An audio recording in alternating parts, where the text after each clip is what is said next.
Reporter Matt Davis, who worked on this story. Thanks for coming in. Congratulations on working on this piece and finding this information. So what's the difference between paid details of the Sheriff's Office and those of the NOPD? Well, actually there isn't much difference, really. And this is the interesting thing about this situation, is that we were kind of interested to hear that the Sheriff's Office was running a detail program.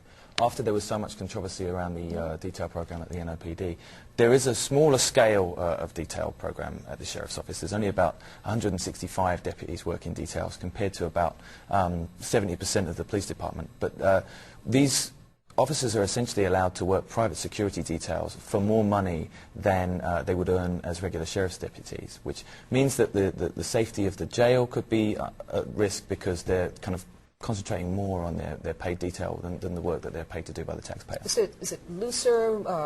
You're able to do more if you're a sheriff versus the NOPD with details? Well, this is an interesting issue. Obviously, the NOPD has said it's going to reform details because the Department of Justice said there was real problems with the way that the detail system was run at the NOPD earlier this year.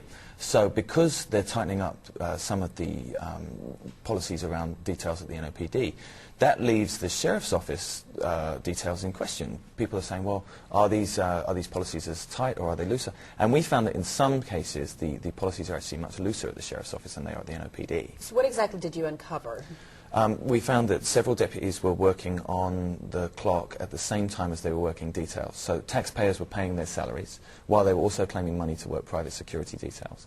We found that some of these deputies were effectively being hired by their inferiors. So the chain of command at the Sheriff's Office is being turned upside down. That would be, regular deputies are in a position where they can hire their superiors. So it makes it very difficult to impose discipline on sheriff's deputies. So if your time card, so to say, is saying that you're in one spot but you're really somewhere else, is that payroll fraud? Well, certainly the gentleman who was quoted there, the watchdog quoted in your story, Raphael Goyanichi, said that the Sheriff's Office should do a full investigation, and if they have found payroll fraud, then they should forward that to the District Attorney's Office for possible prosecution.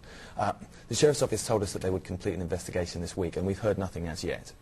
Now, is it the sheriff that's taking $1 an hour for details, and then he puts this in a special fund? What is that fund used for? The sheriff is taking $1 an hour for every one of his deputies who works a detail. He's taking $1 of that hour and putting it in a special fund that he uses for a variety of things.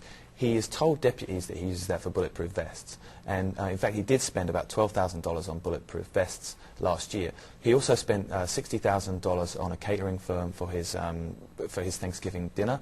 He also spent money on alcohol and on hiring the Hornets dance squad to come to one of his functions. There are a lot of questionable expenditures there, and that certainly have some watchdogs concerned about, is this an appropriate use of public money? So those are questions that are outstanding there. And for more information, they can go to... It's thelensnola.org. Okay, so some more questions here, no doubt. Thanks Certainly. a lot, Matt.